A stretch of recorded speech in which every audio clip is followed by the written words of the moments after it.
Los libros de Efesios, Filipenses, Colosenses y Filemón fueron escritos desde la cárcel. Pablo los escribió y estos 4 libros o epístolas muchas veces son las epístolas de la cárcel o de la prisión. Él dice dentro de la carta: yo, Pablo, prisionero. Y aunque segunda de Timoteo también parece ser escrito desde la prisión, es mucho más tarde que estas cartas, cuando sí al final de la vida de Pablo parece que se enfrentaba ahí con la muerte por estar predicando el Evangelio. Pero Filipenses, aunque escrito desde la cárcel, habla del gozo.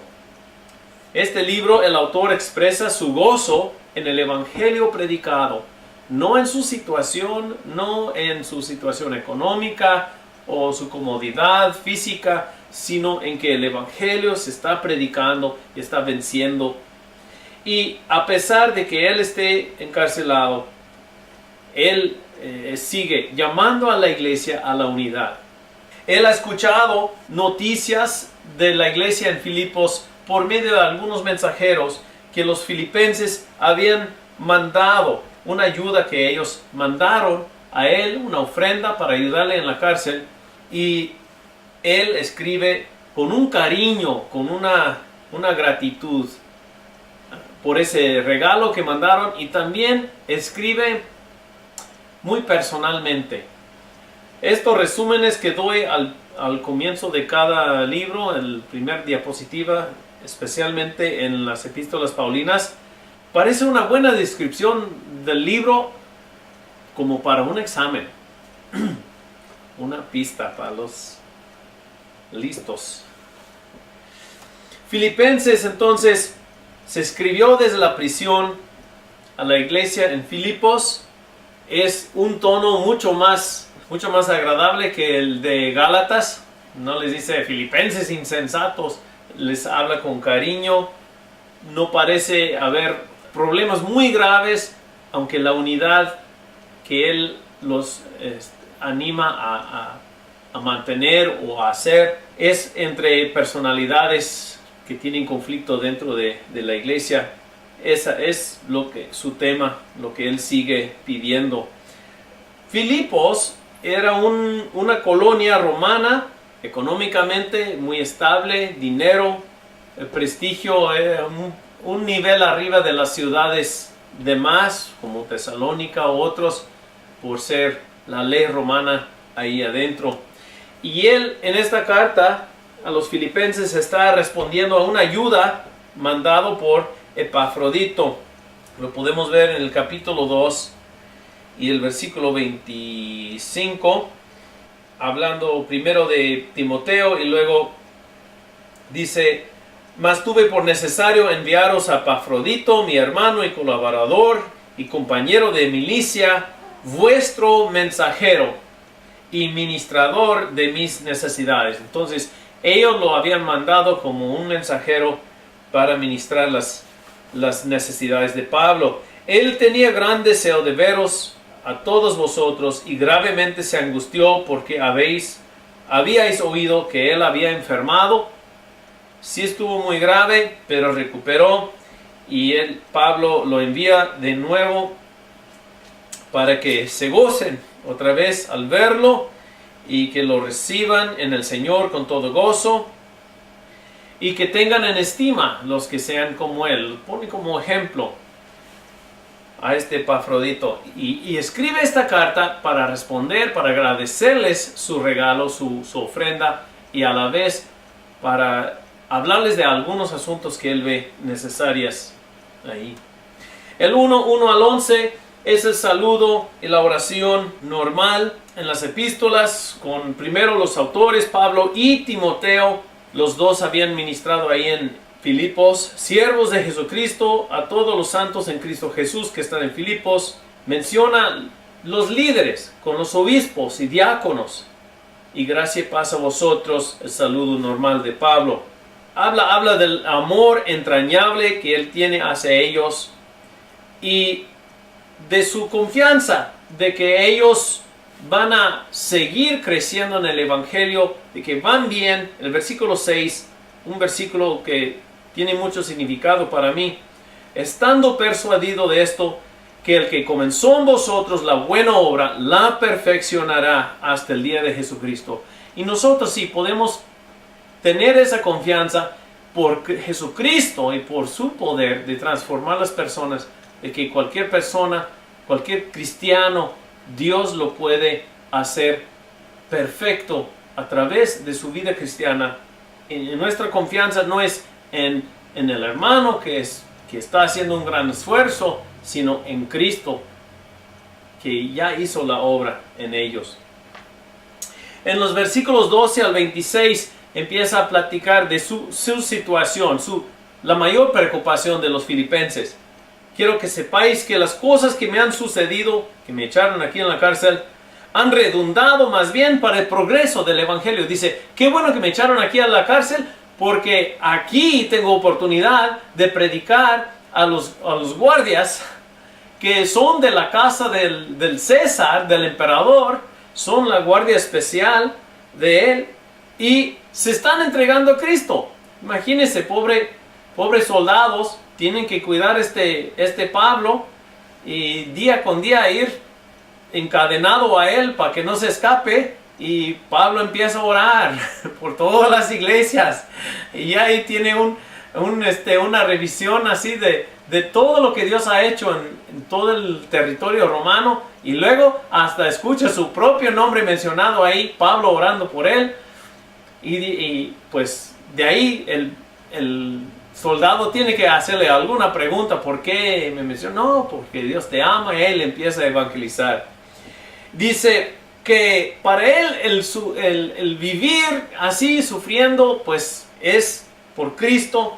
El ir de que lo sentencien a la muerte sería mejor. Él va directo con Dios, no tiene dudas de que pues ya no va a sufrir más, y eso es mejor.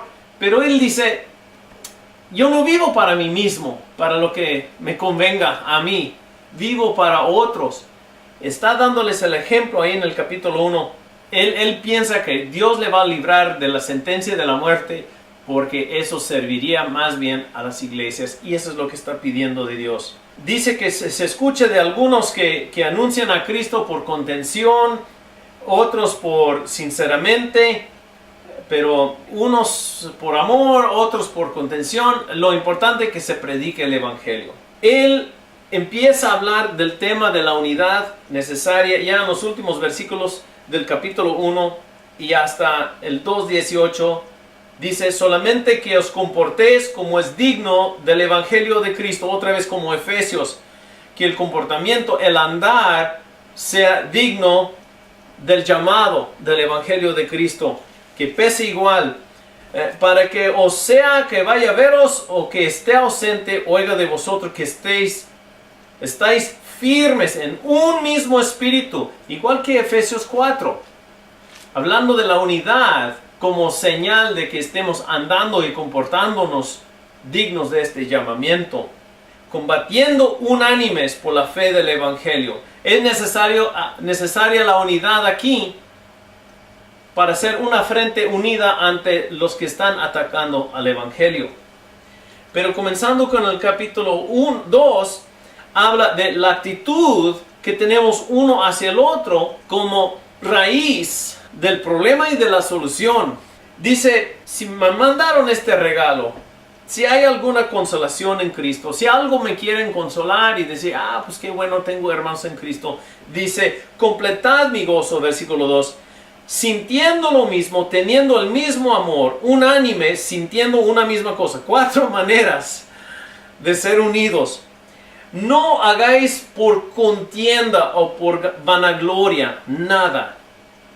Lo deben de hacer por otros, en ministrar. Antes bien con humildad, estimando cada uno a los demás como superiores a él mismo. Parece que unos se sentían muy dignos del Evangelio, más dignos que otros. Y él está diciendo, esa unidad necesita venir de una humildad que unos traten a otros. Y pone el ejemplo de Cristo, que siendo sí superior, siendo Dios, se humilló a sí mismo y hasta tomó forma de un ser humano e hizo como un esclavo lavando los pies y derramó a sí mismo. No pidió que todo se viniera para él, reconociera a él como autoridad, sino él sirvió a todos. Y por eso dice, Dios lo resucitó de los muertos. Dios le exaltó, porque él se humilló y nos pone el ejemplo. Entonces cuando dice, por ejemplo en el versículo 12 y 13, dice, ocupaos en vuestra salvación con temor y temblor. Ese ocuparse en la salvación es vivir la vida cristiana con temor y temblor, en el sentido de reverenciar a Dios. Temor en ese sentido y temblor en reverenciar también y dar respeto y tener la actitud de humildad hacia los demás hermanos. Entonces, con temor y temblor es ese respeto y reverencia que tenemos a todos los hermanos en Cristo Jesús. Porque Dios es el que en vosotros produce así el querer como el hacer por su buena voluntad. Todo lo que nosotros hagamos es porque Dios nos da el poder. No debemos de pensar que seamos más que otros, que ese me debe de temer a mí. Nosotros debemos de temer a los demás, tratarlos como más grandes que uno, sin murmuraciones ni contiendas. Asimismo, dice, menciona otra vez, gozaos y regocijaos también vosotros conmigo. Vamos a estar gozosos juntos. En el 2:19 al 30 recomienda a sus colaboradores, quiere mandar a ellos, a Timoteo, y ya leí del versículo 25 en adelante acerca de Epafrodito. Comenzando en el capítulo 3, trata un problema distinto. En el 3:1 al 21 da una advertencia, cuidado, otra vez semejante al mensaje de Gálatas. Cuidado con estos que piensan que por la ley, por cumplir con la ley, van a obtener una santidad mayor.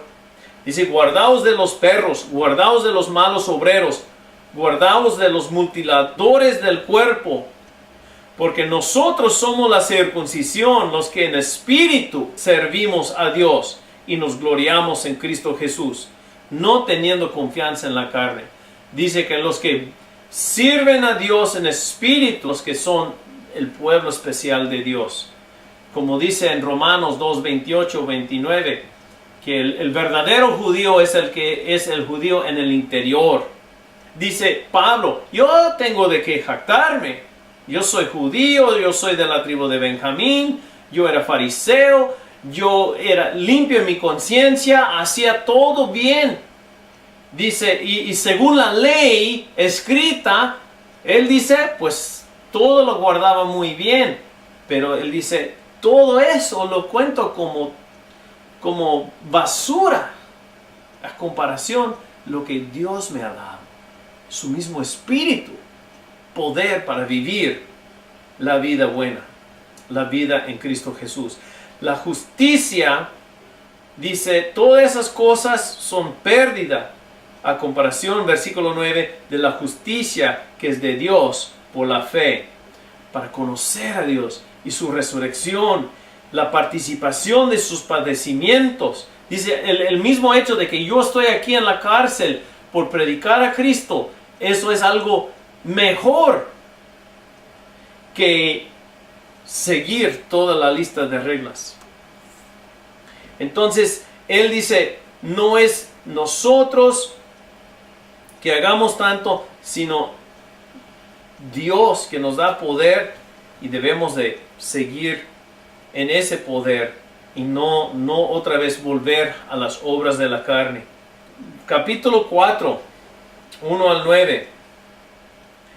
otra vez vuelve a una situación más específica acerca de Evodia y Asíntique, de que sean de un mismo sentir. Otra vez vuelve al tema de la unidad, de que sean de un mismo sentir en el Señor, que se regocijen en el Señor, no en las cosas, no en la situación, no en que ellos son jefe o el que manda más. Y en lo demás del capítulo 4 está agradeciéndoles por su ayuda, pero dice, no me falta nada en Cristo Jesús.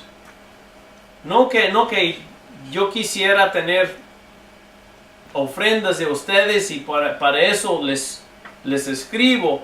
Dice, Dios todo suple mis necesidades. Dice, he aprendido en abundancia o en escasez a vivir bien en Dios. Y dice, todo lo puedo en Cristo que me fortalece. El versículo que muchos conocen a memoria. Pero lo dice que todo lo puedo en Cristo. Económicamente yo puedo vivir en escasez.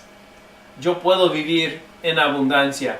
¿Por qué? Porque los dos modos Él trata igual. Los diezmos para Dios, ofrendas, generosidad con lo demás. Dios siempre suple todas sus necesidades porque no guarda todo para sí mismo. Y les anima a de que ellos también sean ricos, pero espiritualmente. Que ellos siendo ricos, ciudadanos de una ciudad con mucho dinero, Filipos, Él dice que Dios les dé de sus riquezas celestiales, las riquezas espirituales, de saber que has ayudado a alguien en necesidad. El gozo resalta en Filipenses. En el 1:4 menciona en oración por los hermanos. Él se goza.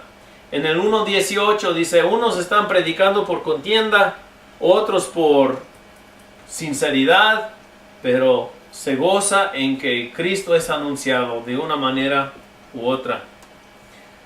En el 2:2 dice, completad mi gozo en que sean unidos. Lo que le da gozo no es de que le manden una ofrenda, sino de que los hermanos estén unidos. En el 2:17 se goza en los hermanos y su testimonio. Dice, aunque sea derramado en libación sobre el sacrificio y servicio de vuestra fe. O sea, aunque yo tenga que morir por estar predicando, me gozo, me regocijo con todos vosotros. Y asimismo gozaos y regocijaos también vosotros conmigo. Gócense en las cosas que de veras cuentan por la eternidad y que no sean temporales. En el 3:1 se goza en el Señor. Y este es importante porque no es gócense en el Señor así nomás. Es reconocer que Dios está en control de todo. Pueden relajarse. No tienen toda la responsabilidad porque no tienen toda la autoridad. Toda la autoridad tiene Dios. Por lo demás, hermanos, gozaos en el Señor. No me es molesto el escribiros las mismas cosas. Para vosotros es seguro. Dice, gócense en el Señor, en que Dios les ha dado el poder de vivir según Él y no las otras cosas. No cumplir con requisitos otra vez de la ley. En el 4:1 dice, se regocija en que los hermanos estén firmes. Así que, hermanos míos amados, deseados, gozo y corona mía, estad así firmes en el Señor.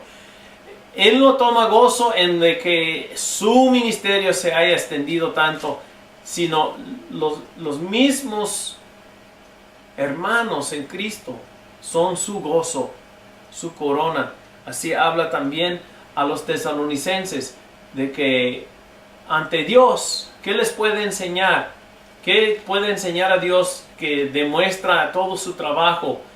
Una organización, el ministerio Pablo, el apóstol Pablo, sanidad y evangelio, nada así de él, sino de los hermanos. Él puede decir, mira, estos ya son mis hermanos, son los que me dan consolación aquí en la cárcel. Y luego también en el 4:4 dice, regocijaos en el Señor siempre. Otra vez os digo, regocijaos. Y empieza a hablar que tenemos preocupaciones, pero nosotros podemos dejar esas cosas en las manos de Dios, en oración.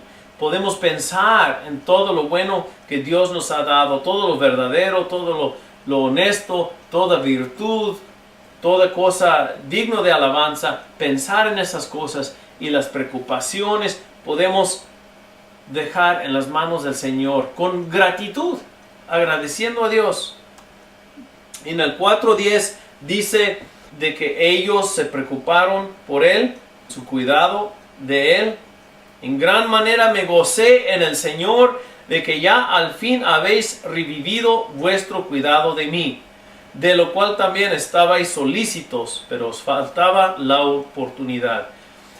Él se regocija en que se acordaron de Él, de que le mandaron una ofrenda, porque eso demuestra un crecimiento espiritual en sus vidas. No por el dinero, sino por ver esa actitud de generosidad, de ser dadivosos a otros en necesidad, porque Él sabe, eso es lo que es mejor para ellos. Ellos van a tener más riquezas al ser generosos que tener riquezas en el mundo. El libro de Colosenses, también como Romanos, es a una iglesia fundada por Epafras, por otro que no es Pablo. Hay problemas otra vez, como les dije, sobre Efesios con los gnósticos, y esta carta dice que en Jesucristo está toda la plenitud de la divinidad. Está estableciendo que en Cristo hay toda plenitud de la divinidad, que no es de un rango más bajo. En el 1:15 dice, Él es la imagen del Dios invisible, el primogénito de toda creación. Ahora, esa palabra primogénito, el énfasis es en el primo, no en el génito. Es en el ser primero que la creación, no en que fue engendrado, que fue nacido en algún tiempo muy atrás. Los testigos de Jehová enfatizan en este versículo que fue engendrado, primogénito, pero la palabra no es acerca de que es nacido, tanto de que es primero. Primero que toda la creación sería una buena traducción. Porque en Él fueron creadas todas las cosas, las que hay en los cielos. Y si se acuerdan de las emanaciones que dibujamos aquí, de los distintos niveles, todas esas potestades, las que hay en la tierra, visibles e invisibles, sean tronos, sean dominios, sean principados, sean potestades, todo fue creado por medio de Él y para Él. Entonces no hay cosas arriba del Dios creador que tuvo que ver con lo material, el mundo, sino es uno, y todas las demás cosas fueron creados por medio de Él y para Él. Él es antes de todas las cosas.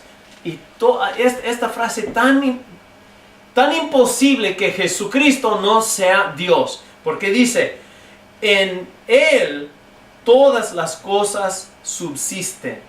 Todas las cosas en Él subsisten. Igual con Hebreos 1:1. Muy fuerte evidencia en el Nuevo Testamento de que Jesucristo es Dios. Él es la cabeza del cuerpo, que es la iglesia, el principio, el primogénito de entre los muertos. Otra vez, el primogénito, misma palabra, de entre los muertos, no significa que Él nació otra vez de los muertos, sino que es el primero de resucitar de los muertos. Y ahí está el uso de esa palabra con ese énfasis en primero.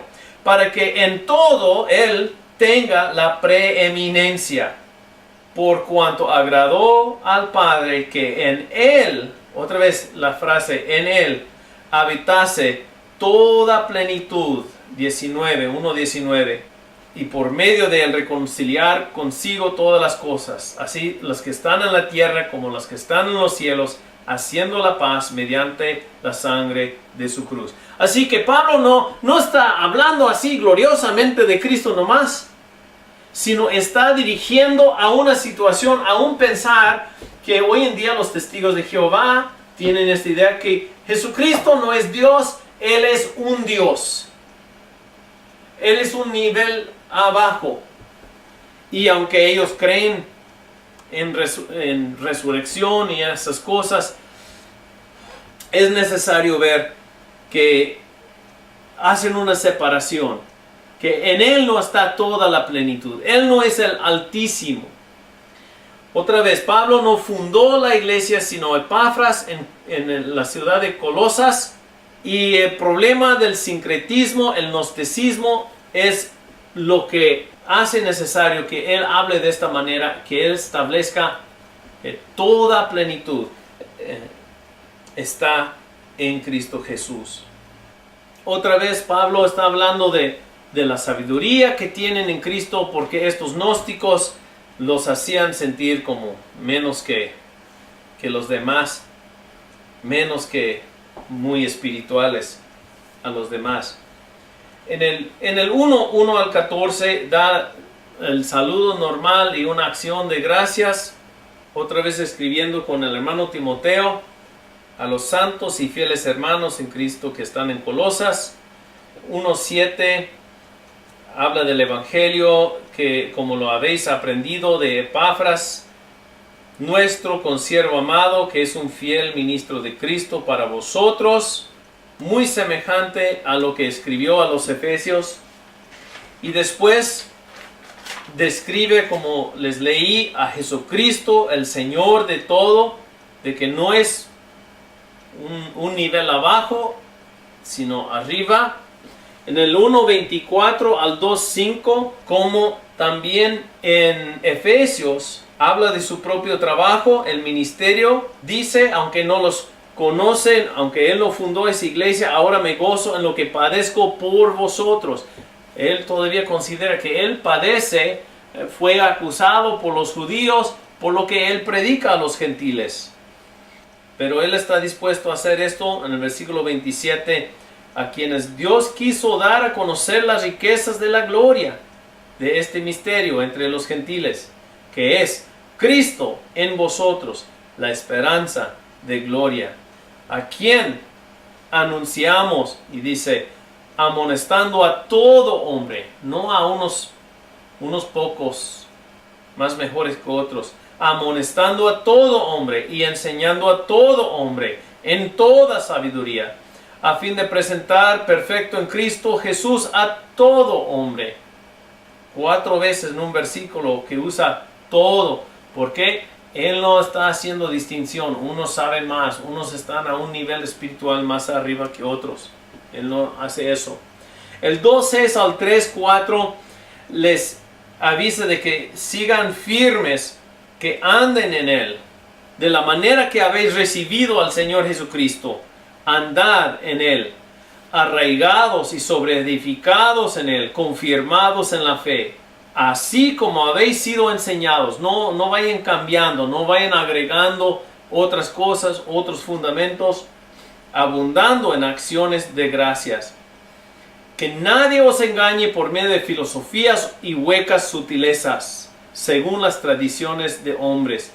Ya leímos esto, como el impacto del gnosticismo o de las raíces del gnosticismo causaba que ellos o evitaran todo gusto de la carne o se dieran a todo gusto de la carne. Nadie os juzgue en comida o en bebido o en cuanto a días de fiesta. Era la manera que él decía que no es por los ritos o por evitar ciertas cosas o comer ciertas comidas o no que se salvaban, sino por el Espíritu de Dios en ellos. Luego empieza a hacer la comparación en el 3:5 de la vida antigua y la vida nueva, así como lo hizo también en Efesios. Empezar a hablar de nuestro comportamiento. Dice: haced morir lo terrenal en vosotros: fornicación, impureza, pasiones desordenadas, malos deseos y avaricia, que es idolatría, cosas por las cuales la ira de Dios viene sobre los hijos de desobediencia. Pero dice: nosotros hemos resucitado en Cristo. Eso en el versículo 1. Debemos de buscar las cosas de Cristo. Tenemos nueva vida, las cosas de arriba debemos de buscar. Hemos muerto al pasado. 3:18, otra vez, como Efesios 5, empieza a hablar a los matrimonios. Casadas, estad sujetas a vuestros maridos. Maridos, amad a vuestras mujeres. Padres, hijos, 20, obedecer a vuestros padres. Padres, no exasperéis a vuestros hijos. 22, siervos, obedeced a vuestros amos. Y ahí no menciona a los amos. Todo que hagáis, hacedlo de corazón como para el Señor y no para hombres. Lo está diciendo a esclavos que por deuda, que no tenían dinero, y era una manera de seguir viviendo, de seguir ganando algo o pagar una deuda grande. Se vendían en esclavitud durante tantos años. Y dice: sírvenles bien, trabajen bien. Podemos compararlo un poco más hoy en día con ser empleado. Nosotros no debemos de decir somos cristianos, tenemos más privilegio, no tenemos que servir a estos inconversos tanto. No, tanto más necesitamos servir a los patrones inconversos para dar buen testimonio de Cristo Jesús. Habla en el 4:2 al 6 de la oración y el testimonio. Perseverar en la oración, lo mismo que Cristo enseñaba, que siguiéramos orando, velando en ella con acción de gracias, orando también por Pablo, por los otros. Si te va bien a ti, muy bien, pero siempre hay alguien que necesita las oraciones. Dice: andad sabiamente para con los de afuera, redimiendo el tiempo. Hay horas en el día que estamos en el medio del mundo, entre gente inconversa. Están observando la manera que les servimos en un negocio, la manera que platicamos en la aula. Están observando nuestras vidas.